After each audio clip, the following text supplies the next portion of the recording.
우리가 어떤 사람을 알려고 할 때 도대체 저 사람이 어떤 사람인가, 또는 왜 저 사람이 저런 행동을 하는가, 이런 행동을 하는가를 알기 위해서는 그 사람과 그 사람이 관계를 맺고 있는 다른 중요한 사람과의 관계를 살펴보는 것이 대단히 중요합니다. 어떤 자녀들을 이해하려고 할 때 그 자녀들의 부모를 보라, 그런 말이 있죠. 부모를 보면 자녀들을 어느 정도 이해하는데 도움이 되죠.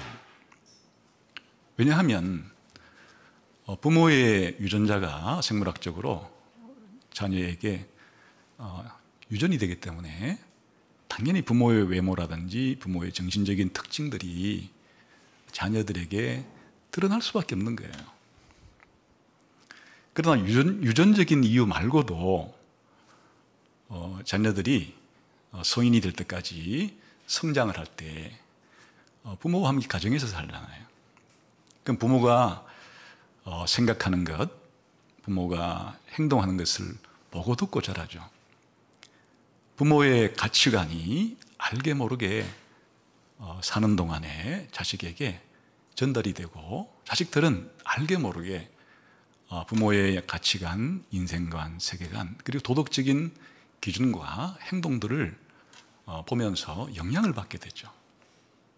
그래서 결혼할 때 결혼할 당사자만 보는 것은 어리석은 일이에요. 결혼은 그 당사자하고 하는 것이지만 그 당사자와 평생을 살아가는데 상대방을 잘 이해하기 위해서는 그 부모를 아는 것이 대단히 중요한 겁니다. 반대도 마찬가지예요. 저 사람이 부모로서 어떤 사람인지를 알려면 그 자녀를 또 보면 되죠. 왜냐하면 방금 말했듯이 부모가 자녀를 성인이 될 때까지 양육을 하는 과정 속에서 알게 모르게 많은 영향을 미치기 때문에 부모의 삶과 부모의 인생관 자체가 자식에게 영향을 미쳐서 그 자식들이 드러난 열매를 보고 부모의 가치관이 뭔지, 저 사람의 부모의 도덕적인 상태가 어떠한지를 미루어 알 수도 있는 거죠. 그뿐 아니라 사실 요즘 부모 자식 간의 관계보다도 우리가 더 심리적으로 가까운 관계를 맺는 사람은 친구를 알 수 있죠. 그 친구를 보면 그 사람을 알 수 있다, 이런 말도 있잖아요. 친구를 보면 그 사람을 알 수 있다고 하는 것은 유유상종이기 때문에 그런 거죠. 끼리끼리 사람들은 놀기를 좋아하는 거죠. 어떤 사람이 음악을 좋아하는 친구들과 늘 어울려서 친구의 관계를 맺으면 그 사람도 분명히 음악을 대단히 좋아하는 사람일 것이고, 어떤 사람이 사귀는 친구가 늘 술꼬래예요. 술꼬래들하고만 사귀어요. 그러면 보나만 하면 그 친구도 술꼬래예요.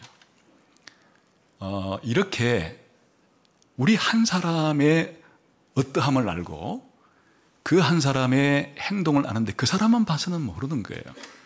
그 사람과 관계를 맺고 있는, 중요한 그 사람과의 관계를 맺고 있는 사람들을 통해서 그 사람을 알아낼 수가 있는 거죠. 그러나 이게 100% 맞는 말은 아니에요. 왜냐하면 사람은 또 자기 고유의 그런 자유와 개성을 가지고 있기 때문에 아무리 부모가 선한 부모라도 그 자식이 악한 자식이 나올 수 있어요. 부모가 악한 부모라도 그 자식이 선한 자식이 될 수 있어요. 그것은 아무리 부모의 영향이 유전적으로도 크고 환경적으로 크다 할지라도 그 한 사람의 도덕적인 선택은 자신의 의지와 자신의 결단에 상당 부분 달려있기 때문에 아버지가 만일 부모가 좋지 않다면 그걸 반면교사를 삼아서 자기는 그렇게 되지 않을 수도 있기 때문에 아버지가 술 고르면 자기는 그것을 반면교사 삼아서 술을 입에도 대지 않는 사람이 될 수도 있는 것이. 자식의 부모와의 관계도 사실 그러하고 친구도 마찬가지예요. 그 사람이 친구를 사귀고 있는데 생사고락을 함께하는 그런 친구라면 그 친구를 보면 그 사람 알 수 있죠. 그 사람의 생각, 그 사람의 가치관이 친구와 더불어서 목숨을 함께 나눌 정도로 사상적인 동지이고 모든 인생관과 가치관이 거의 비슷한 친구라면 친구를 보면 그 사람을 알 수 있다는 말이 사실이기도 하지만, 그러나 우리가 친구라는 것은 꼭 그런 사람만 친구로 사귀는 건 아니잖아요. 어릴 때 초등학교 친구도 있고 중학교 때 친구도 있고 또 심지어는 직장의 친구도 있고 뭐 오다 가다 동네에서 친구도 있고, 이런 친구를 봐서는 그 사람을 친구로 완전히 판단할 수는 없는 거죠. 그러니까 우리 사람을 이해하는 데는 그 사람이 중요한 다른 사람과의 관계를 통해서 파악하는 것이 부분적으로는 옳을 수도 있고 부분적으로는 옳지 않을 수도 있지만, 예수님을 이해할 때는 예수님과 아버지 하나님과의 관계, 예수님과 성령님과의 관계는 완전히 하나님으로서 100% 동일하고 동질이고 동등한 관계이기 때문에 예수님을 이해하는 데 있어서는 아버지 하나님 없이 예수님을 이해하는 것은 불가능한 일이에요. 또 예수님을 이해하는데 예수님이 어떤 분이고 예수님이 어떤 일을 하시는 분인지를 이해하는데 예수님과 성령님과의 관계를 생각하지 않고 성령님 없이 예수님을 이해하는 것도 불가능에 가까운 일이에요. 왜냐하면 아버지와 아들과 성령의 관계는 모든 것이 신성을 가진 분으로서 동등하시기 때문에 또 하나를 이루기 때문에 아버지의 생각은 아들의 생각이고 아들의 생각은 성령의 생각이에요. 아버지의 뜻은 아들의 뜻이고 아들의 뜻은 성령의 뜻이기도 하고, 이렇게 밀접한 관계를 가지고 있기 때문에 예수님을 우리들이 믿을 때 예수님은 이런 분이야, 예수님께서 나를 위해서 이런 일을 해주셔서 라고 예수님의 그런 인격과 예수님의 사역을 이해할 때 예수님 단독으로만 이해하려고 하면 예수님을 전혀 이해하지 못하는 것과 같은 것이에요. 예수님은 언제나 아버지와의 관계 속에서 성령과의 관계 속에서 예수님의 정체성이 결정이 되고 또 예수님의 사역이 결정된다 하는 것이 대단히 중요한 점이에요. 그런 점에서 예수님께서 하나님을 향해서 아버지라 부른 것은 예수님을 이해하는 마스터키어 같은 것이에요. 예수님이 하나님을 아버지라고 부르면서 하나님과의 관계를 맺고 계신 분이시다 하는 것이 예수님의 정체성, 예수님의 사역을 이해하는 핵심이 된다, 그런 말이에요. 그런데 예수님께서 하나님을 아버지라 부르는 것은 예수님의 아주 중요한 특징이에요. 예수님 이전에는 하나님을 자기 개인의 아버지로 그렇게 부르는 사람이 한 사람도 없었다. 하나님을 아버지라고 개인적으로 부른 경우는 역사상 예수님이 최초였다. 그리고 이것은 새로운 시대가 되었기 때문에 너무나 예수님에게 있어서 새로운 그러한 사건이 이렇게까지 말하는 학자가 있기도 했어요. 그러나 오늘날에는 구약 성경에 나타난 구약 시대의 사례들, 그리고 구약 성경이 끝나고 예수님 올 때까지의 그 기간 동안에 많은 유대인들이 남긴 문헌들, 예수님 당대의 많은 문헌들을 더 많이 연구한 결과 예수님이 혼자만 하나님을 아버지로 말했다거나 또 예수님이 최초로 하나님을 아버지로 표현한 것은 아니고 기본적으로 때로는 이방인들조차도 하나님을 신으로, 아니 아버지로 부르는 경우도 있었고, 또 이스라엘의 아버지로서, 또 다윗 왕의 아버지로서, 다윗 계열의 왕들의 아버지로서 그렇게 부르는 경우도 있고, 또 개인적으로도 그런 사례들이 있기 때문에 하나님을 아버지라고, 신을 아버지라고 부른 경우가 예수님의 유일무이한 경우라고 말할 수는 없는 것이에요. 그럼에도 불구하고 예수님이 하나님을 아버지라고 부르면서 기도하고 또 하나님을 아버지라고 생각하고 삶을 살아갔던 것은 예수님에게서 가장 중요한 특징이 되는 거예요. 그래서 예수님이 하나님을 아버지라 부른 경우는 대단히 중요한 지금 일이다 하는 것을 알 수가 있고, 그런 면에서 예수님이 하나님을 아버지라 부른 경우가 어디 나오는가 하면 기본적으로는 사복음서에 나오죠. 마태복음, 마가복음, 누가복음, 요한복음이라고 하는 예수님의 말과 예수님의 행동을 기록해 놓은 이 복음서에 예수님이 하나님을 아버지라 부른 이 내용을 우리가 성경을 통해서 읽어볼 수 있죠. 그런데 마가복음의 경우에는 하나님을 아버지라고 표현한 것이 한 4회 정도가 나와요. 아주 적죠? 누가복음에는 하나님을 아버지라고 표현한 것이 17회 정도가 나와요. 조금 더 많죠? 마태복음에는 좀 더 많아서 하나님을 아버지로 표현한 것이 44회 정도가 나와요. 그런데 요한복음에는 120회 이상이에요. 압도적이죠. 세 개의 복음서, 공간 복음서를 합친 것보다도 2배가 더 많아요. 그러니까 요한복음은 하나님을 아버지라고 소개하는데 중요한 강조점이 있는 그런 성경이라는 것을 알 수가 있어요.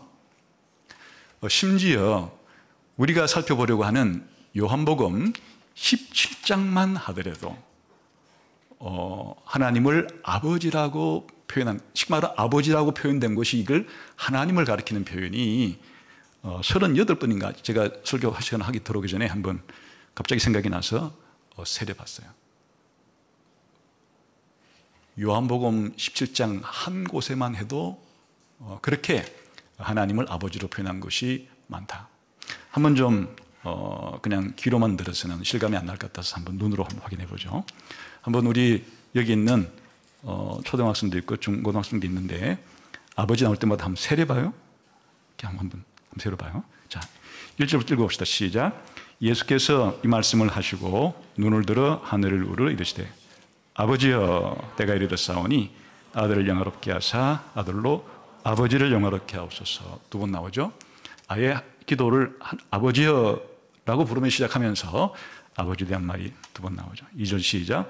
아버지께서 아들에게 주신 모든 사람에게 영생을 주게 하시려고 만민을 다스리는 권세를 아들에게 또 아버지가 나왔죠. 2절에 3절 시작. 영생은 곧 유일하신 참 하나님과 그가 보내신 예수 그리스도를 아는 것이 안 나오죠. 4절.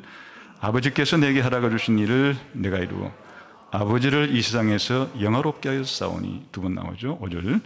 아버지여 창세전에 내가 아버지와 함께 가졌던 영화로서 지금도 아버지와 함께 나를 영화롭게 하소서. 아버지가 3번 나오죠. 6절.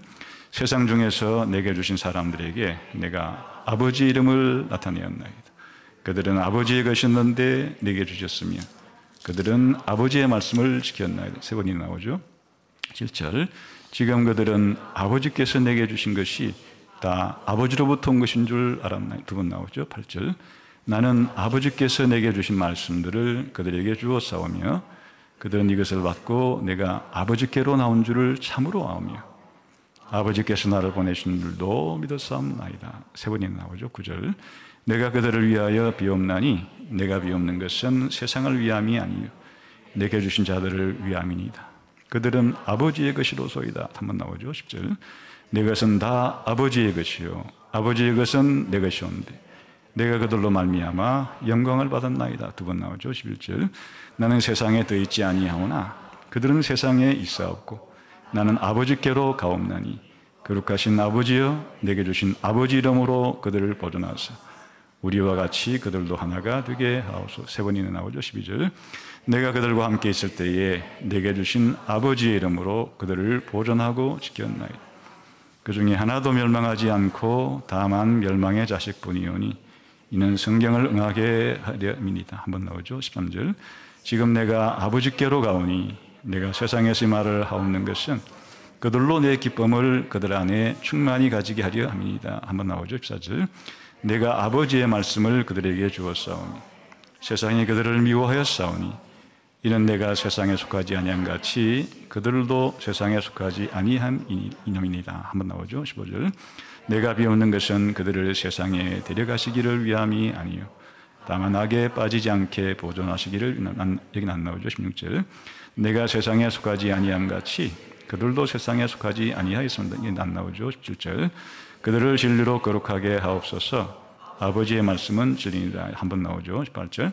아버지께서 나를 세상에 보내신 것 같이 나도 그들을 세상에 보내었고. 한번 나오죠. 19절. 또 그들을 위하여 내가 나를 거룩하게 하오니 이는 그들로 진리를 거룩함을 얻게 하려 함이니이다. 여기 나오지 않죠. 20절. 내가 비옵는 것은 이 사람들만 위함이 아니요 또 그들의 말로 말미암아 나를 믿는 사람들도 위함이 나오지 않죠. 21절. 아버지여 아버지께서 내 안에 내가 아버지 안에 있는 것 같이 그들로 다 하나가 되어 우리 안에 있게 하사 세상으로 아버지께서 나를 보내신 것을 믿게 하옵소서. 한 절에 4번이나 나오죠. 22절. 내게 주신 영광을 내가 그들에게 주었사오니 이는 우리가 하나가 된 것 같이 그들로 하나가 되게 하려 함이. 여기 나오지 않죠. 23절. 곧 내가 그들 안에 있고 아버지께서 내 안에 계시어 그들로 온전함을 이루어 하나가 되게 하려 하면 아버지께서 나를 보내신 것과 또 나를 사랑하신 같이 그들도 사랑하신 것을 세상으로 알게 하니. 두 번 나오죠. 내게 주신 자도 나 있는 곳에 나와 함께 있어 아버지께서 창세전부터 나를 사랑하심으로 내게 주신 영광을 그들로 보게 하시기를. 두 번 나오죠. 15절. 의로우신 아버지여 세상이 아버지를 알지 못해도 나는 아버지를 알았사옵고 그들도 아버지께서 나를 보내신 줄 알았사옵나이다. 3번 나오죠. 내가 아버지의 이름을 그들에게 알게 하였고 또 알게 하리니 이는 나를 사랑하신 사랑이 그들 안에 있고 나도 그들 안에 있게 하려 함이니이다. 새로 본 사람 몇 번 나와요? 거의 몇 절 빼놓고는 매 절마다 예수님이 하나님께 기도하는데 아버지라고 6번을 부를 뿐 아니라 모든 내용 예수님 자신에 대한 이야기를 할 때 아버지와의 관계를 빼놓고는 이야기하지를 못하죠. 예수님께서 이 세상에서 왜 와서 무엇을 하시러 왔느냐에 예수님이 교회를 위해서 기도할 때 아버지와의 자신과의 관계를 언급하지 않고는 이 모든 것들이 설명 불가능한 일이죠. 그러니까 예수님을 이해할 때 예수님의 의식 속에 나는 하나님의 아들이다라고 하는, 하나님을 아버지로 부르는 것은 뒤집으면 예수님 자신이 하나님의 아들이라는 생각에서 나오는 표현이잖아요. 그러니까 하나님을 아버지라고 부르는 것은 달리 말하면 예수님이 하나님의 아들이란 뜻이에요. 그러니까 이 예수님이 누군가, 도대체 예수님은 무슨 일을 하시는 분인가를 생각할 때 이렇게 하나님의 아들과 하나님의 아버지와의 이 관계성을 이해하지 못하면 예수님은 도대체 누구신지가 수수께끼가 되고 만다, 그런 뜻이 되는 거죠. 그래서 우리가 요한복음 10장을 통해서 한번 확인을 해 보았어요. 그러면 예수님이 하나님을 아버지라고 부르고 거꾸로 예수님이 하나님의 아들이라고 하는 의미가 뭔가 하는 것이에요. 이게 이제 중요한 것이겠죠. 왜 예수님은 하나님을 아버지라고 부르는 것인가? 또 거꾸로 말하면 왜 예수님은 하나님의 아들이라고 불리는 것인가? 라고 하는 것이에요. 여기에는 아버지와 아들의 이 관계가 이중적인 측면이 있다는 것을 알 수 있어요. 첫 번째, 아버지와 아들은 일치의 관계예요. 하나예요. 그리고 예수님이 요한복음 10장 30절에서 그런 말을 한 적이 있죠. 아버지와 나는 하나다, 이렇게. 아버지와 아들의 하나됨. 아버지와 아들이 하나라는 것은 무슨 말인가 하니까 아버지도 하나님이고 아들도 하나님이라는 점에서 하나란 얘기예요. 그래서 우리가 이렇게 말하는 거죠. 아버지 하나님과 아들 하나님 이렇게 부르는 거예요. 그러니까 예수님께서 하나님을 아버지라고 부를 때 예수님이 아버지라고 부르는 분이 하나님이에요. 그런데 하나님을 아버지라고 부르는 예수님 자신도 하나님이에요. 그래서 예수님이 하나님을 아버지라고 부르는 것은 예수님 자신이 하나님의 아들이란 뜻인데, 이때 하나님의 아들이란 뜻의 가장 중요한 의미는 하나님 아버지도 하나님, 하나님 아들도 하나님, 바로 하나님으로서 동등하고 동일하고 하나다. 그와 같은 의미를 가지고 있는 것이에요. 이것은 우리가 하나님을 아버지라 부를 때하고는 차원이 다른 문제예요. 예수님께서 하나님을 아버지라고 부를 때는 아버지 하나님과 하나님의 아들이신 예수님이 같은 신성을 가지고 있다는 사실을 말해 주는 것이다. 두 번째는 아버지도 하나님이고 아들도 하나님이니까 성부 하나님, 곧 아버지 하나님, 성자 하나님, 곧 아들 하나님이시지만 아들과 아버지는 인격적으로는 또 신학적인 용어로 위격적으로는 서로 구별되는 분이라는 것도 말해주는 것이에요. 아버지는 아버지고 아들은 아들이기 때문에 아버지가 아들이 될 수는 없고 아들이 아버지가 될 수는 없는 것이에요. 아버지와 아들은 서로 대면하고 있는, 함께 있는 둘인 것이에요. 다시 말하면 아버지와 아들 사이에 구별을 보여주고 있는 것이기도 하다. 그래서 예수님이 하나님을 아버지라고 부른 것 속에는 삼위일체 우리가 교리라고 부르는 것의 핵심 알갱이가 들어있는 거예요. 바로 아버지와 아들 사이에는 하나님으로서는 같고 공동의 것을 가지고 있고, 아들과 아버지가 구분된다는 점에서는 아버지만의 고유한 특성이 있고 또 아들은 아들만의 고유한 특성이 있고, 이 두 가지 아버지와 아들의 동등함과 아버지와 아들의 구별됨을 함께 담고 있는 말이 예수님께서 하나님을 아버지라고 표현하는 말 속에 담겨 있는 의미예요.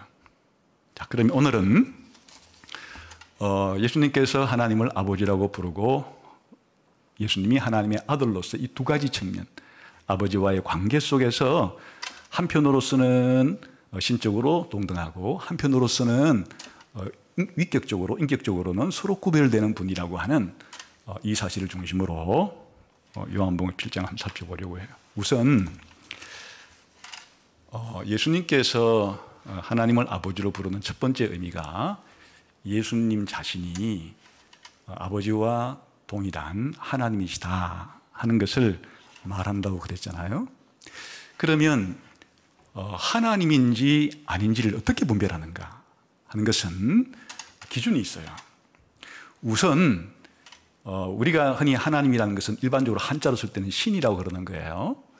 그런데 이 고대 근동지방에, 고대 중동지방에, 혹은 또 예수님이 살았을 때 그리스 로마 지역에 있는 유대인이 아닌, 유대인을 제외한 나머지 세상의 모든 사람들이 생각하는 신은 인간과 그렇게 큰 차이가 없는 존재예요.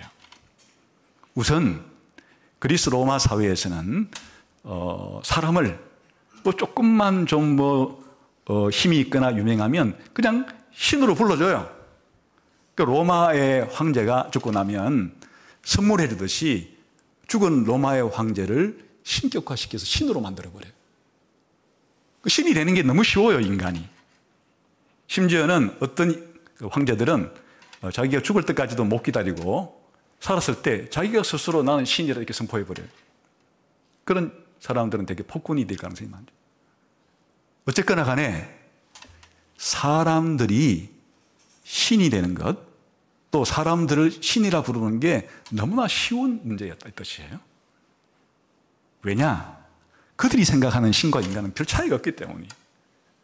거꾸로 신들을 묘사하는 신화 속에 등장하는 신들도 별로 사람들과 차이가 없어요.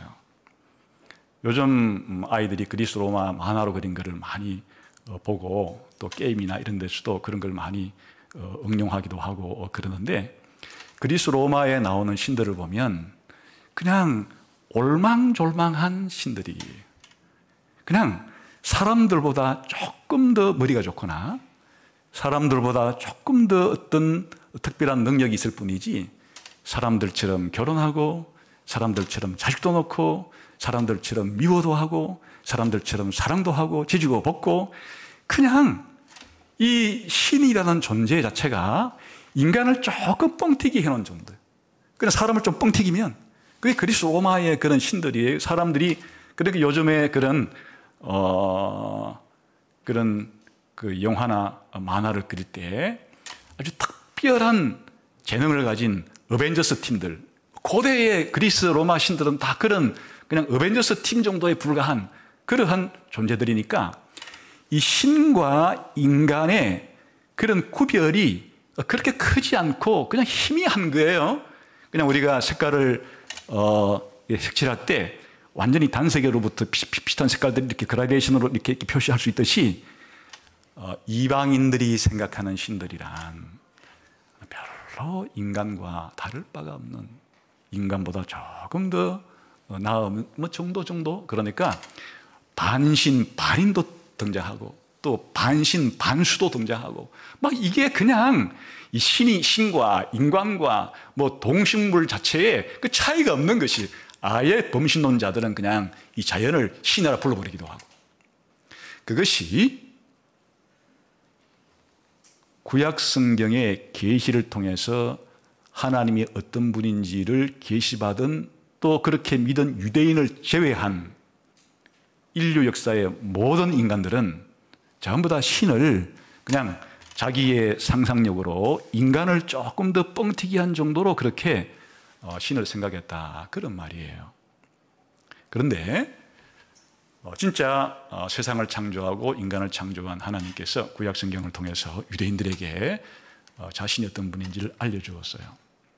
그 유대인들은 구약 성경을 통해서 하나님이 계시해 준 대로 하나님을 알고 믿게 됐는데, 거기에 따르면 하나님과 피조물은 완전히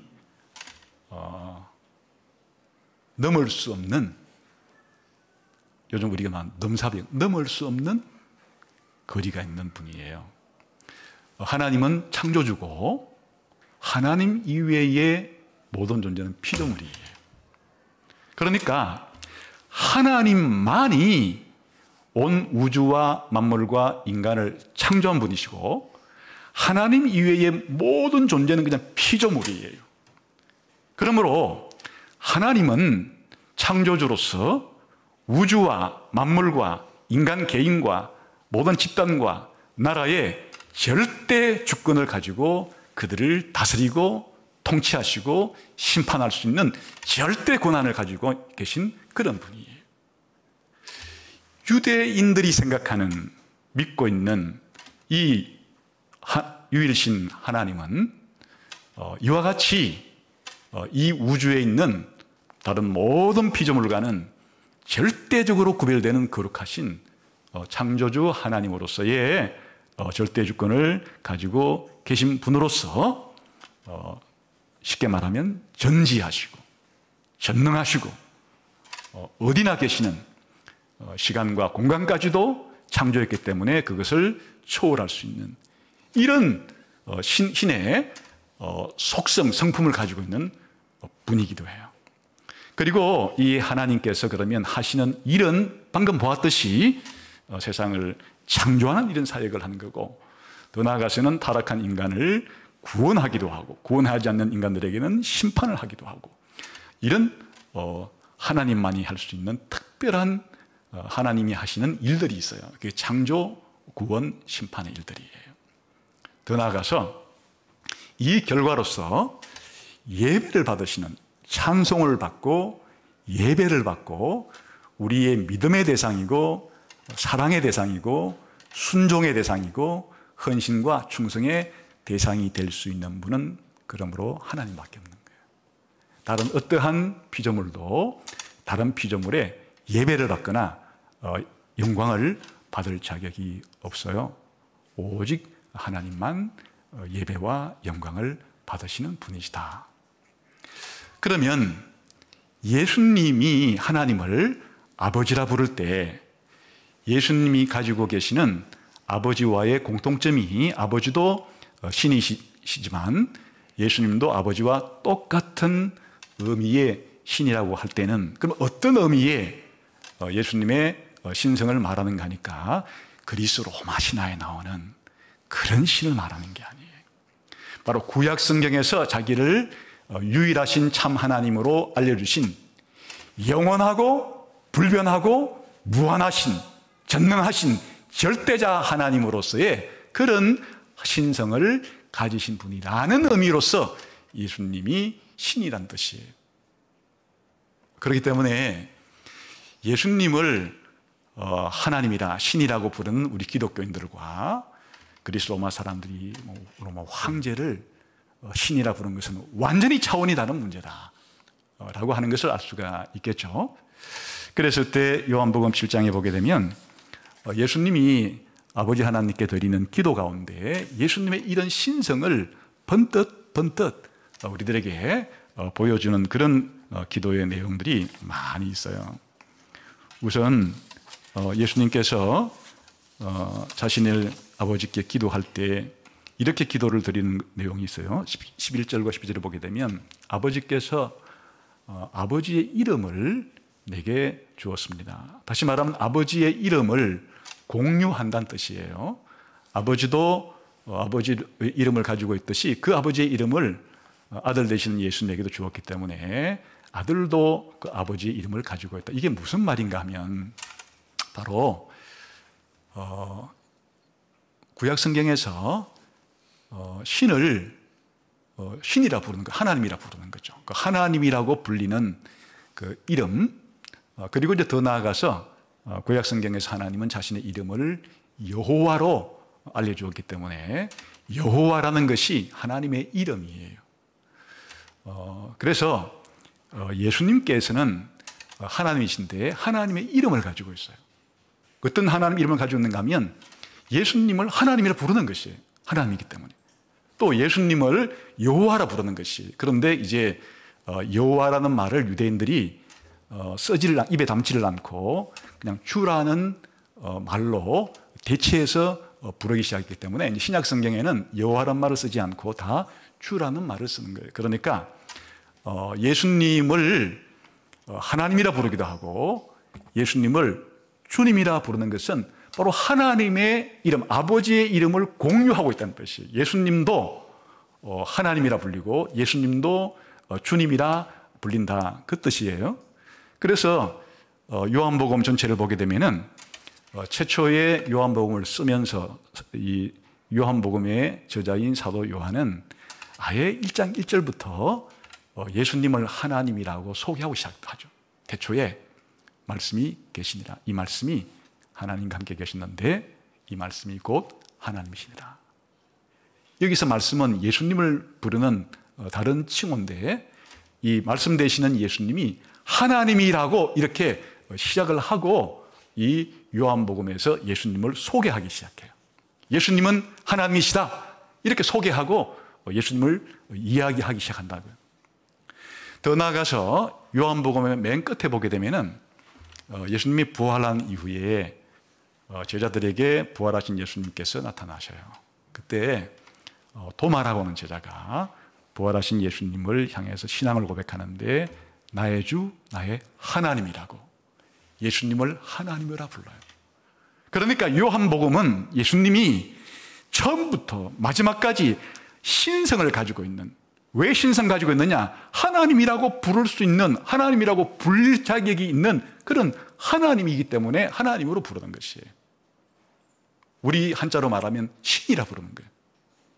나의 주, 나의 신이시여 이렇게 말하는 것이고 예수님은 신이시다 이렇게 예수님을 소개하기 시작하는 거예요. 그리고 예수님이 주님이라는 것도 세례 요한이 자기를 어떻게 소개하는가 하면 이사야 선지자가 한 말에 주의 길을 예비하러 보내는 사람이 있는데 그게 나다.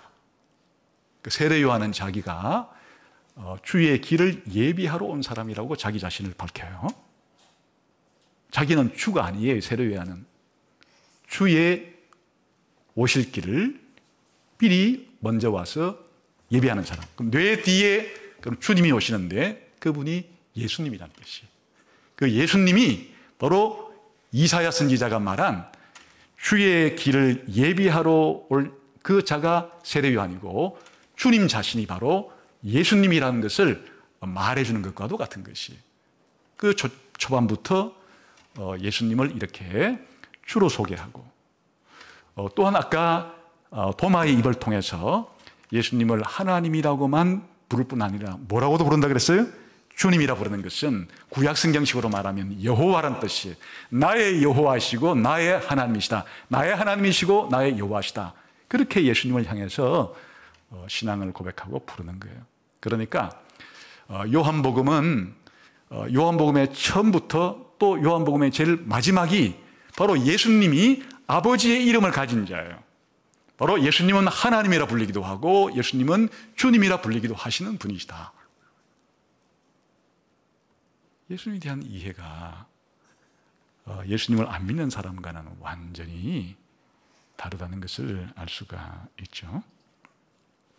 특별히 예수님께서 자기 자신을 묘사할 때 요한복음만이 가지고 있는 아주 특징적인 것이 있는데 그것은 예수님이 자기를 말할 때 나는 무엇이다 이렇게 표현하기를 즐겨하셨어요.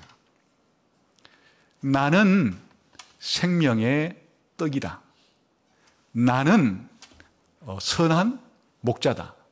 나는 양의 문이다. 이렇게 예수님께서 나는 무엇이다 라고 말하면서 이런 표현 자체가 완전수인 7번이 요한복음에는 나와요.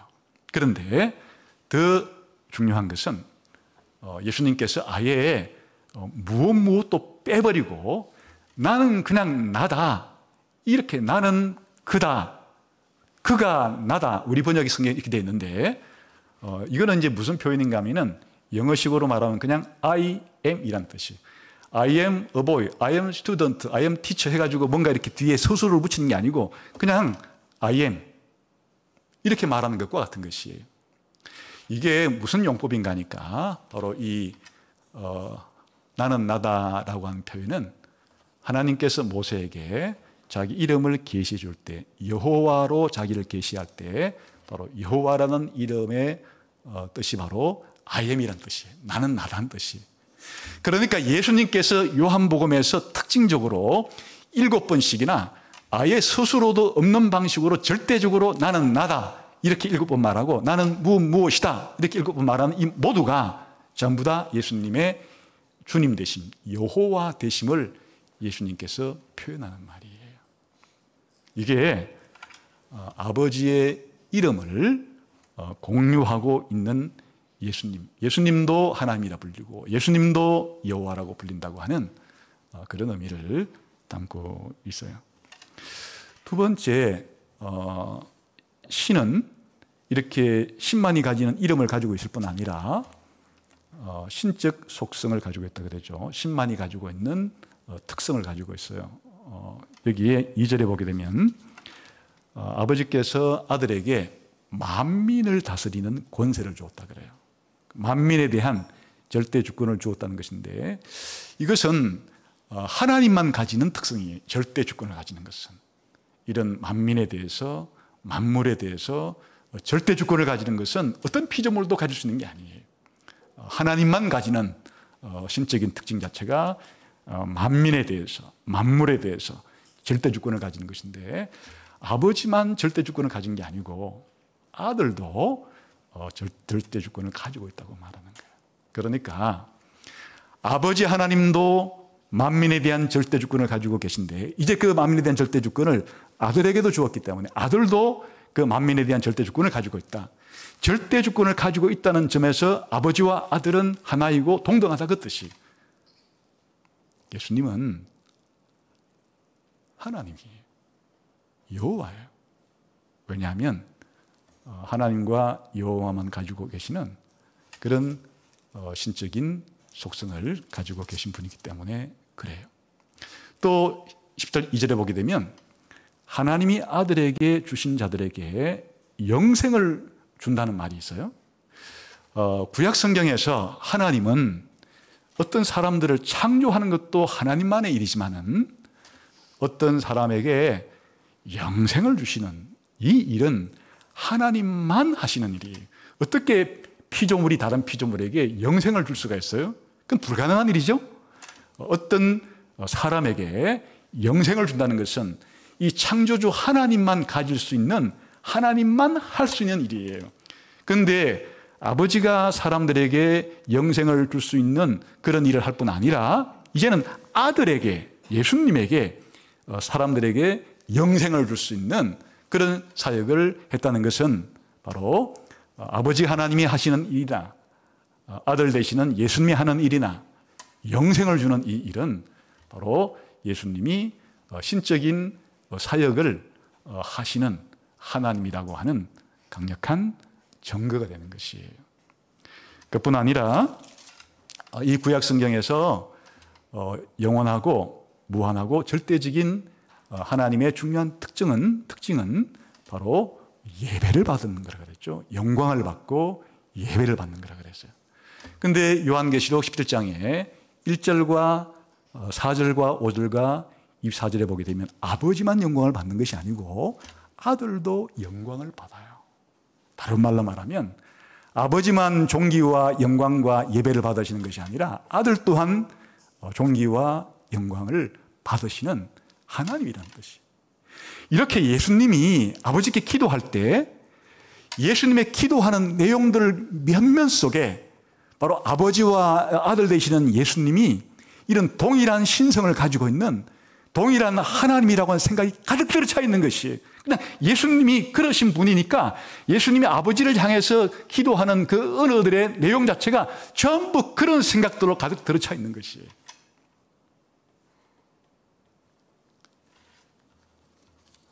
요한복음 17장에 있는 몇 가지의 사례만을 들어서 설명했는데 요한계시록 전체를 통해서는 더 많아서 이건 몇 시간에 걸쳐서 설명해도 부족할 정도의 많은 내용이기 때문에 생략하고 17장에 나오는 예수님의 기도 속에 표현된 아버지와 아들 사이의 이 하나됨, 이 신적인 하나됨만 보더라도 예수님은 하나님을 아버지라 부를 때 자신이 하나님이라는 생각을 충만히 가진 상태에서 그렇게 아버지에게 지금 기도를 드리고 있다 하는 걸 알 수가 있죠. 여러분이 예수님에 대한 생각은 어때요? 예수님이 자기 자신에 대해서 아버지께 기도할 때 드리는 이런 예수님이 하나님이라고 하는 이런 생각이 여러분의 믿음을 형성하고 있어요? 여러분이 생각하는 예수님은 누구예요? 예수님은 하나님을 아버지라고 부르면서 바로 자신이 바로 하나님과 동일한 하나님이라는 사실을 아버지와 동일한 하나님이라는 사실을 이렇게 말하고 있어요. 뿐만 아니라 두 번째로 예수님이 하나님을 아버지라 부르고 자신을 하나님의 아들이라 부를 때는 이렇게 아버지와 하나님으로서 동등하다, 동일하다고 하는 예수님의 신성만을 말하는 것은 아니고 아버지와 아들 사이에는 인격적으로, 위격적으로 구분되는 분이라는 사실을 강조하는 의미도 함께 들어있는 거예요. 오히려 이것이 더 많죠. 아버지와 아들은 아버지가 아들이 될 수가 없고 아들이 아버지가 될 수 없는, 아버지는 아버지고 아들은 아들이라 그 말이에요. 인격적으로 아버지와 아들은 하나님으로서는 하나이고 동등하지만은 서로 간에 인격적으로는 서로 사랑할 수 있고 서로 대화할 수 있고 서로 영광을 주고받을 수 있는 구별되는 분이라 하는 사실도 함께 표현하는 말이기도 해요. 이때 이제 중요한 것은 하나님 아버지의 독특한 특성은 아버지됨이에요. 그리고 하나님 아들의 독특함은 아들됨이에요. 그러니까 아버지됨과 아들됨은 서로 다른 것이에요. 아버지의 특징과 아들의 특징은 섞일 수가 없어요. 아버지는 아버지이고 아들은 아들인데 하나님 아버지의 이 아버지 되심의 특징을 한자로는 부성이라고 그러죠. 우리가 풀었으면 아버지됨이라고 말할 수 있고, 예수님이 가지고 있는 하나님의 아들로서의 고유한 특징은 아들됨이라고 표현할 수도 있고, 한자로는 자성, 아들 자자를 써서 자성이라 표현할 수도 있어요. 그러면 무엇이 아버지를 아버지 되게 하는 특징이고 아들을 아들 되게 하는 특징인가? 아버지는 하나님 아버지에게만 속하는 속성이고, 또 아들됨은 하나님의 아들 되시는 예수님에게만 속하는 그런 특징인데, 이게 무슨 특징을 그렇게 말하는 것일까? 이제 여기에서 우리가 생각하는 아버지 개념을 가지고 하나님 아버지를 생각하면 전혀 맞지가 않죠. 시대와 혹은 지역에 따라서 나라마다 문화권마다 아버지를 생각하는, 이상적인 아버지를 생각하는 것이 뭐 공통점이 있을 수도 있으나 서로 다를 수도 있어요. 오늘날 우리 시대의 아버지들은 너무 왜소하죠. 자식이 아버지를 존경하거나 아버지를 깊이 그렇게 사랑한다는 생각은 별로 없죠.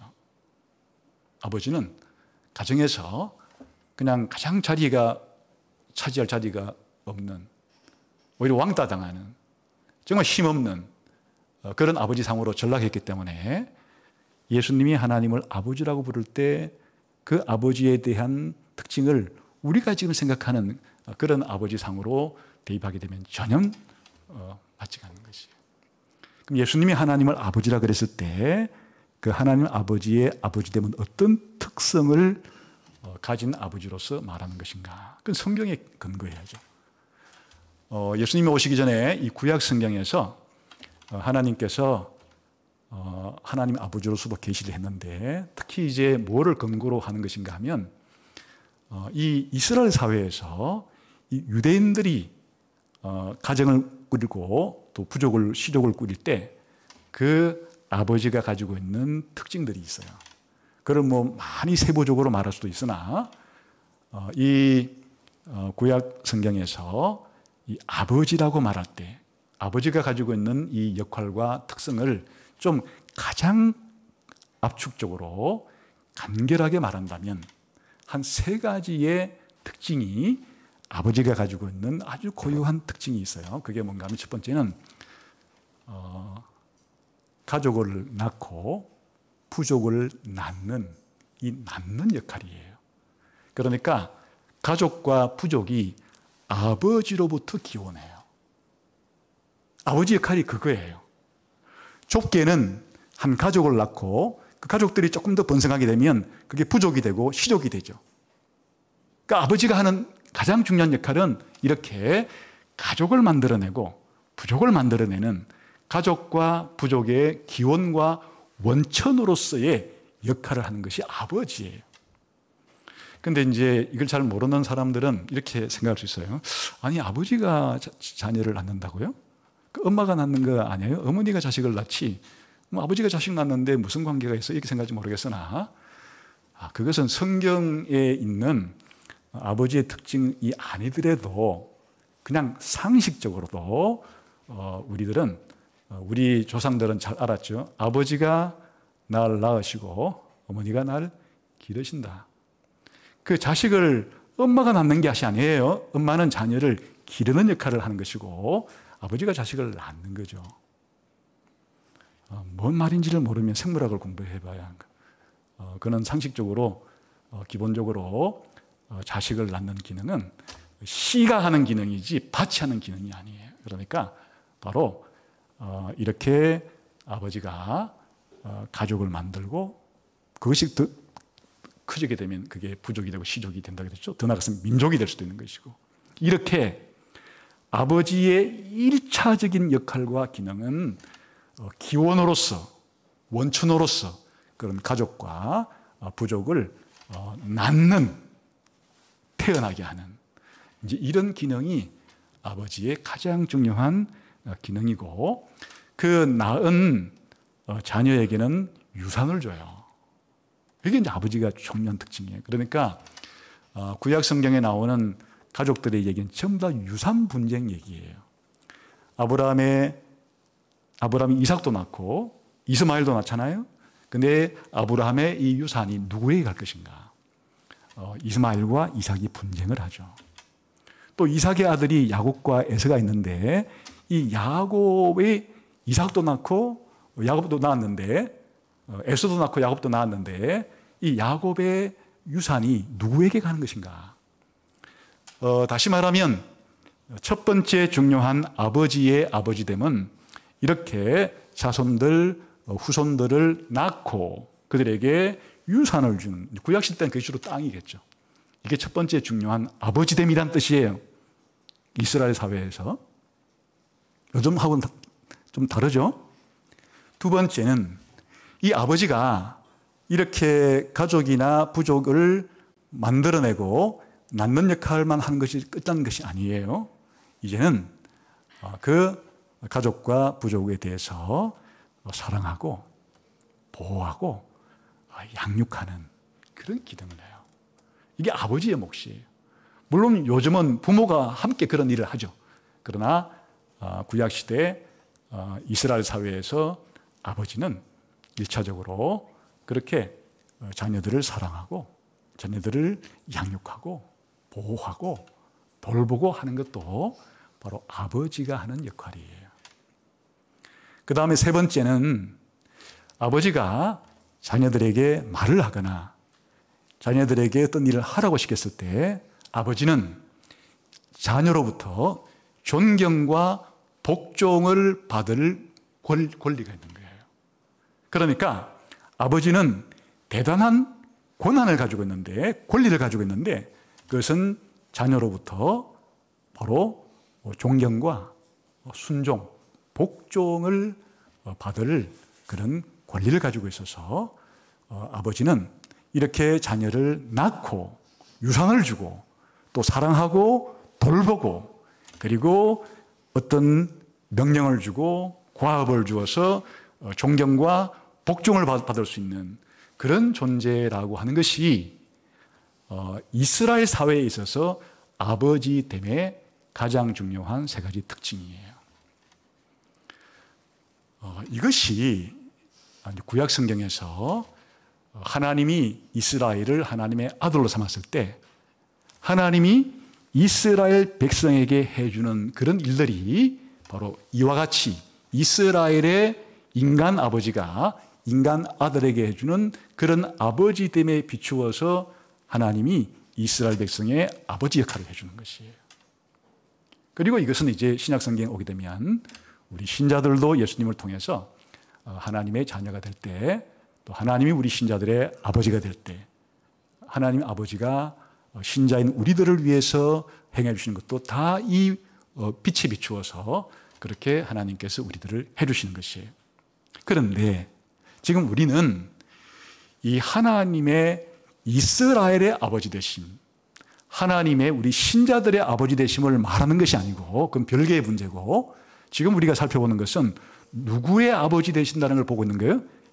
하나님이 예수님의 아버지가 되는, 또 예수님이 하나님의 아들 되는 이 관계 속에서 하나님 아버지께서 하나님의 아들이신 예수님과의 관계 속에서의 이 아버지 되심과 아들 되심은 어떻게 이해를 해야 되느냐. 이것도 원리는 동일해요. 기본적으로 바로 아버지와 아들의 관계 속에서 하나님 아버지와 하나님의 아들의 관계도 기원 관계에 있어서 아버지가 아들의 기원이에요. 아버지가 아들을 낳아요.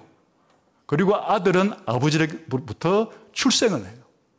이게 하나님 아버지와 하나님 아들의 관계를 설명하는 성경의 가장 기본적인 설명이에요. 아까 유대 사회에서 인간 아버지가 인간 아들에게 하는 가장 첫 번째 기능 자체가 바로 기원과 원천의 기능, 낳는 기능을 했듯이, 그럼 거꾸로 아들은 아버지로부터 태어나는 존재예요. 아들은 아버지로부터 출생하는 존재. 이게 아들됨이에요.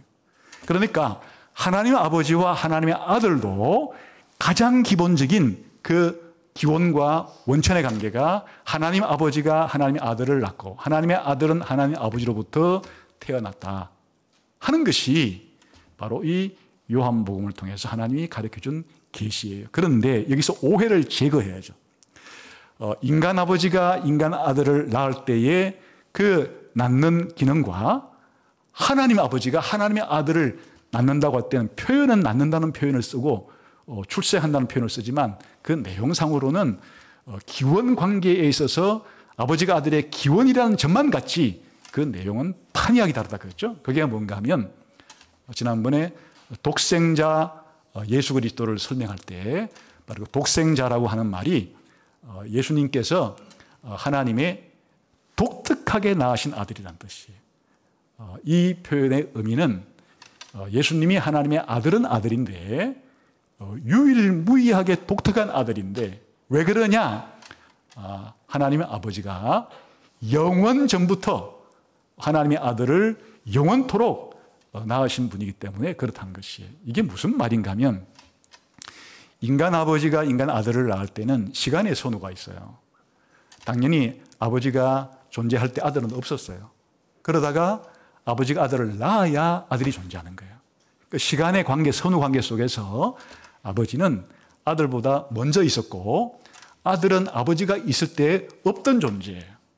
그러니까 아버지는 아들에 대해서 시간적으로 먼저 있을 뿐 아니라 그러니까 존재적으로도 아버지가 아들에게 선행하는 그런 권위를 부여할 수 있다면 하나님 아버지와 하나님의 아들이 하나님 아버지가 하나님 아들을 낳았다는 것은 이것이 적용이 안 되는 것이에요. 왜냐하면 영원한 아버지와 영원한 아들이기 때문에 아버지와 아들이 계시지 않았던 때가 없기 때문이에요.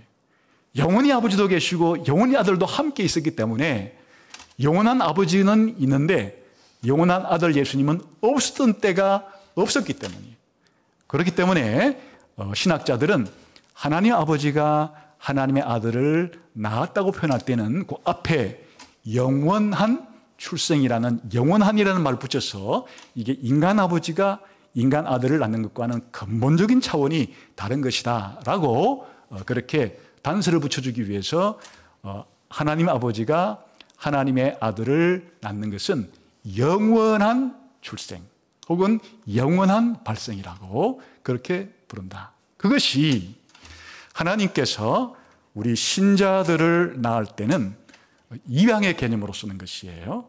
그래서 하나님께서 예수님을 하나님의 아들이라고 쓰는 아들이란 말과 신자들을 하나님의 아들이라 는 아들의 단어 자체가 달라요. 예수님이 하나님의 아들이라고 하는 의미는 기원의 관계에 있어서 예수님은 영원토록 영원전에 성부 하나님, 아버지 하나님으로부터 기원하셨기 때문에 거꾸로 말하면 이 순서가 바뀔 수가 없는 거예요. 아버지가 아들로부터 기원하는 것이 아니에요. 예수님이 아들이 아버지를 낳은 것도 아니에요. 다시 말하면 아버지와 아들은 분명히 구별된다는 사실을 이것보다 잘 보여주는 것이 없어요. 아버지가 아들을 낳으시는 것은 아들이 아버지를 낳는다는 것은 절대로 성립할 수 없는 말이기 때문에 다시 말하면 예수님도 하나님의 아들로서 하나님이고 아버지 하나님도 동일한 하나님이시지만은 왜 아버지와 아들은 구별되는가 하니까 아버지는 영원히 낳으시고 아들은 영원히 낳음을 받으시는 분으로서의 관계를 맺고 있기 때문에 아버지와 아들은 같을 수가 없고 서로 구별된다 하는 것이 우리의 머릿속으로 100% 다 이해할 수는 없어도 아버지와 아들의 중요한 구별이 되는 것이에요. 그래서 이런 이제 기본적인 아버지와 아들의 관계를 어떤 식으로 표현하는가 하면 요한복음 앞에서는 아버지가 아들을 독특하게 홀로 낳았다는 예수님에게 독생자라고 하는 독생자 아들이라고 하는 그런 타이틀을 주기도 하지만 기본적으로 예수님께서 아버지에게서부터 나와서 아버지에게로 돌아가요. 그러니까 아버지와 예수님은 서로 구별되는 거예요. 예수님은 아버지로부터 나왔다가 다시 이제 아버지에게로 돌아가는 거예요. 그러니까 아버지와 아들이 구별되게 있어서 아버지가 아들을 보내고 또 보냄받은 아들은 아버지로부터 보냄받았다가 다시 아버지께로 돌아가고, 그래서 아버지와 아들 사이에 이런 구별이 있다는 뜻이에요. 그래서 아버지와 아들 사이에 이런 구별이 요한복음 7장에도 예수님께서는 아버지께로부터 내가 왔고 내가 이제 아버지께로 돌아가게 된다. 내가 아버지께로 왔다가 아버지께로 돌아갈 때가 되었다. 계속해서 아버지와 예수님 사이에 구별이 있다는 것을 이렇게 말해줘요. 그리고 유대의 그런 아버지들이 아들에게 하는 중요한 기능 자체가 뭐 한다 그랬어요? 유산을 주고, 그땐 땅이지만 아버지께서 아들에게 뭘 주다 그랬어요? 만민을 다스리는 권세를 주고, 또 아버지께서는 자기의 이름도 주고, 또 아버지께서는 하나님의 말씀도 주고, 아버지께서는 자신의 영광도 주고. 그러니까 이 요한복음 11장에 보게 되면 아버지께서 아들에게 주신다는 표현이 많이 나오는 것은 아버지와 아들의 구별되는 점을 가장 잘 보여줘요. 아들은 그걸 거꾸로 뭐예요?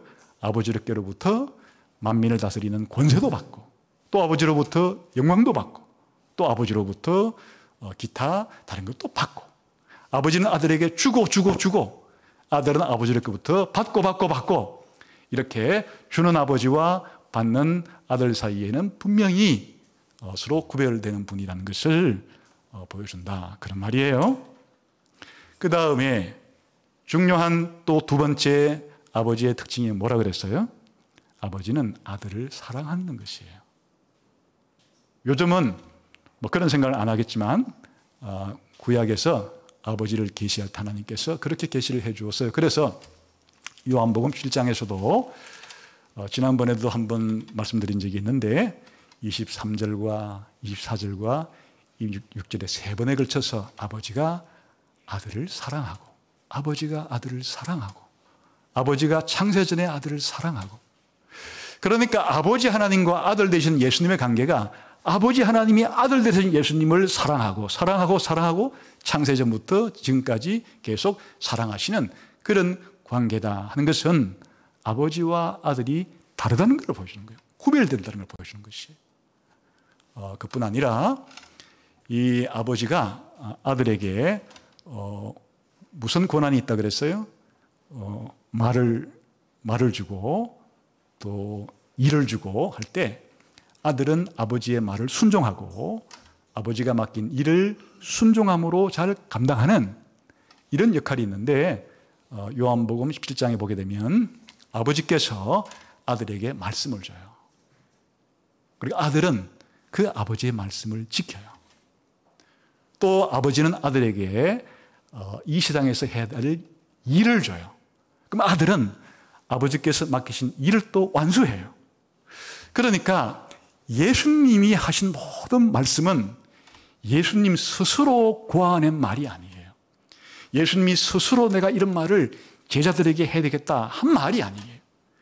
예수님께서 하신 모든 말은 곧 아버지께서 주신 말을 예수님께서 믿고 받아들이고 그 말씀을 또 전해주는 것이에요. 예수님이 하시는 일은 예수님 스스로가 만들어낸 일이 아니에요.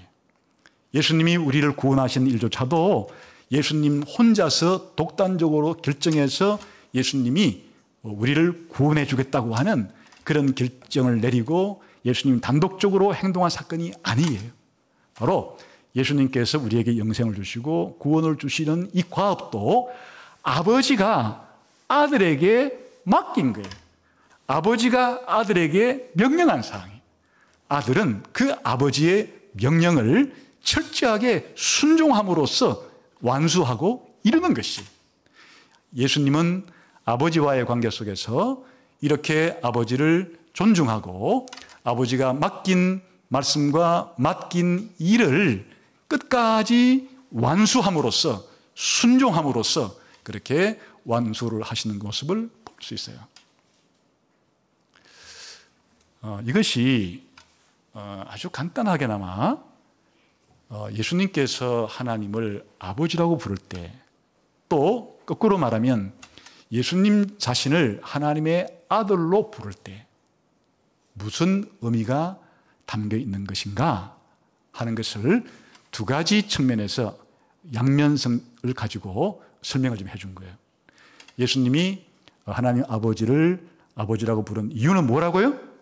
아버지가 하나님이듯이 아들도 하나님이라는 것을 기본적으로 말씀하시는 것 동시에, 두 번째는 아버지는 아버지로서의 역할이 있고 아들은 아들로서의 역할을 가진, 아버지됨과 아들됨은 서로 바꿀 수 없는, 아버지와 아들 사이에는 이와 같이 인격적인, 위격적인 구별이 있으시다고 하는 것을 담고 있는 말이 바로 예수님이 하나님을 아버지라고 부른 것이에요. 그럼 이것이 우리들에게 어떤 의미를 가지는가 하는 것이에요. 그것은 우리가 예수님을 믿는 것이 구원을 받는 길이고 영생을 얻는 것인데, 예수님을 구원을 받고 영생을 받기 위해서 예수님이 누군지를 알려고 할 때, 또 예수님이 나를 위해 무슨 일을 하셨는지를 알려고 할 때, 예수님은 아버지 없이 단독적으로 예수님만의 그런 인격과 사역을 통해서는 알 수 없는 분이라는 뜻이에요. 예수님을 이해하는 유일한 방법은, 절대적인 방법은, 언제나 예수님은 아버지 하나님과의 관계 속에서 자신의 존재와 자신의 인격과 자신의 사역을 행하시는 분이기 때문에 아버지와의 관계를 모르고서는 예수님이 누군지조차 알 수 없고 예수님이 하시는 일의 의미조차 알 수가 없다는 뜻이 되는 것이. 그런데 이 세상에 살아가는 많은 사람들은 예수님을 생각할 때 하나님 아버지와는 아무런 관계없이 예수님을 생각하기 때문에 예수님에 대한 이해와 믿음이 완전히 달라지게 되는 것이에요. 심지어는 자신이 기독교인이라고 말하는 사람조차도 예수님이 누구신가를 이해하고 예수님의 사역을 이해하려고 할 때 아버지 하나님과의 이와 같이 긴밀한 동일성과 구별성을 가지고 있는 가운데 계시는 예수님이라는 사실을 알지 못한 채로 예수님을 이해하게 되면 예수님의 몇 마디 중에서 자기 마음 드는 것을 가지고 예수님에 대한 자기의 믿음을 구성해 버려요. 예수님은 병 고쳐주는 것이 자기 마음에 대단히 들면 그 사람은 그냥 예수님을 치유를 행하신 사람으로, 병 고쳐주는 분으로 예수님을 믿어요. 또 예수님의 말씀 가운데 도덕적인 특별한 교훈 한두 개가 자기 마음에 대단히 와닿으면 예수님은 훌륭한 도덕적인 교훈을 가르쳐 주신 그런 선생님으로 예수님을 자기는 생각한다고 생각합니다. 혹은 예수님께서 성전을 청결하시기 위해서 그렇게 헌금궤를 뒤집었거나 거기에 장사치들을 쫓아낸 이 사건에 피를 꼽혀가지고는 예수님은 당대 사회의 불의를 계획하는 예수님은 사회계획가구나, 이런 식으로 예수님은 예언자가, 예수님은 교사다, 예수님은 병 고쳐주는 분이다, 예수님은 예언자다, 예수님은 사회계획가다, 전부 다 하나님 아버지와의 삼위일체적 관계 속에 계신 예수님을 생각하지를 않고 그냥 자기가 선호하는 예수님의 말씀 한두 가지, 자기가 선호하는 예수님의 행동 한두 가지를 가지고 자기가 믿는 예수님을 구성하게 되면 그것은 우상 숭배가 되는 것이에요. 예수님을 자기가 믿는다고 하는데 우상을 믿고 있는 것이에요. 우상 숭배를 하고 있는 것이에요.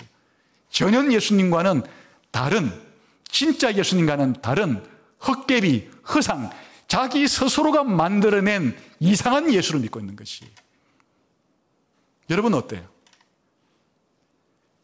여러분이 예수님을 믿어야 구원받는다는 사실은 동의를 하겠지만 여러분이 믿고 있는 예수님은 어떤 예수님이에요? 예수님이 스스로가 말하듯이 아버지와의 관계 속에서 자기 자신이 하나님이시고 아버지와의 관계 속에서 자기 자신의 모든 사역이 아버지가 맡겨주신 일을 행하시는 그런 분으로서의 예수님을 여러분이 믿고 예수님을 따르고 예수님으로부터 영생을 얻고자 하는 것이에요. 로만 가톨릭 사람들이 만들어 놓은 예수님에 대한 그런 조각이나 그림을 보게 되면 아주 인상적인 게 있어요. 언제나 로만 가톨릭이 그리는 예수님은 성모 마리아가 안고 있는 아기 예수. 예수님은 성모 마리아의 품에서 안겨 있는 아기 예수거나 아니면 아주 바짝 마른 모습으로 십자가에 매달려 있는 그 예수님의 모습이 로만 가톨릭의 교회당, 성당에 가거나 또 로만 가톨릭이 운영하는 그런 그 병원에 가보거나 그들이 만들어 놓은 직결을 보게 되면 그냥 자기들이 원하는 예수님의 그림과 상을 만들어 놨어요. 그들은 마리아가 예수님을 안고 있으면은 하나님께 갈 때 예수님을 통해서 가는 것도 가는 거지만은 예수님 안고 있는 마리아를 통해서 하나님께로 올라갈 수 있다고 생각하기 때문에 그렇게 마리아를 안고 있는 예수님 안고 있는 아기 예수를 안고 있는 마리아의 품속에 안겨 있는 그런 아기 예수를 강조를 하거나 예수님의 성육신 하나님이신 하나님의 아들이 인간이 되신 모습 예수님이 지상에 사역할 때 하나님이 하라고 한 말을 가르치신 예수님의 교훈 하나님이 하라고 한 행동을 하시는 예수님의 모습 예수님의 십자가의 죽음만이 아니라 예수님의 부활 성천 하나님 보좌 우편에 계셔서 지금도 이 세상을 다스리고 계신 그리고 성령을 보내주시는 성령과의 관계 속에서의 그런 예수님을 생각하지 않고 자기가 생각하는 몇 가지의 예수님을 믿고 따르는 것은 자기는 예수님을 믿는다 그러는데 실상은 우상 숭배를 하고 있는 가장 심각한 죄를 짓고 있는 그런 모습으로 살아갈 수도 있는 것이다. 우리들이 사복음서를 읽을 때 요한복음이 특히나 그러하지만 마태복음과 마가복음과 누가복음 속에 있는 어떨 때는 예수님께서 하나님처럼 말하고 행동하기도 하다가 어떨 때는 예수님께서 지극히 우리 인간처럼 말하기도 하고 행동하는 이런 요소들을 조화시키기가 힘들어서 혼란의 도가니에 빠지는 거예요. 또 아버지와 예수님은 무슨 관계에 있지? 또 성령님에 대한 이야기가 많이 나오는데 도대체 예수님과 성령님은 무슨 관계가 있지? 그냥 혼란스러울 뿐이에요.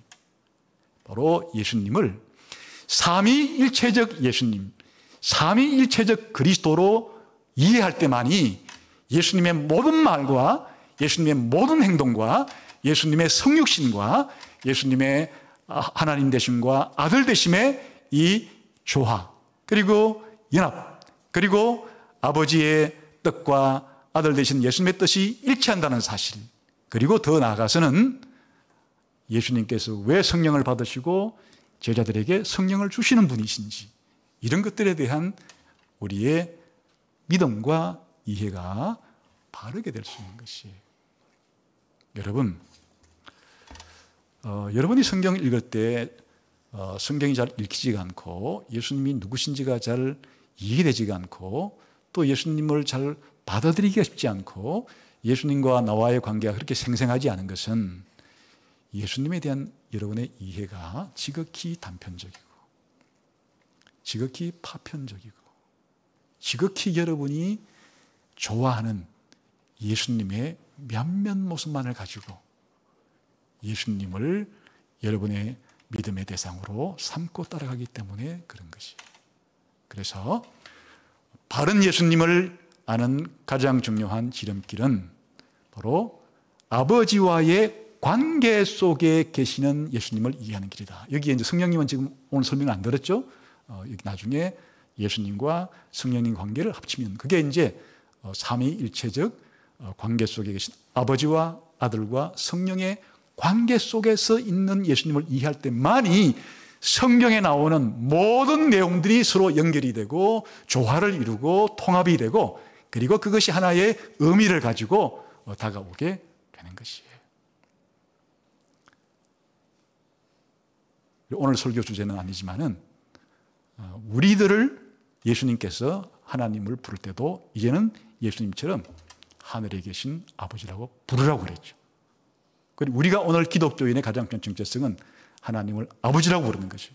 이 모든 것이 하나님이 예수님의 아버지고 예수님이 하나님의 아들이라는 사실로부터 2차적으로 파생되어서 우리가 하나님의 아들이라 불리는 것이고, 또 하나님은 우리의 아버지가 되는 것이, 그러니까 우리 기독교인의 정체성을 형성하는 가장 중요한 하나님이 우리 아버지시고 우리가 하나님의 아들이라는 것조차, 하나님은 우리의 아버지이기 이전에 예수 그리스도의 아버지시고, 우리들이 하나님의 아들 이전에 예수님이 하나님의 아들이라고 하는 이 삼위일체적 예수님에 대한 이와 같은 중요한 진리를 모르면 우리가 하나님을 아버지라고 부르는 의미도 알 수도 없고, 우리가 하나님의 아들이라는 것조차도 사실은 제대로 적용하면서 살아갈 수가 없게 된다 하는 것이.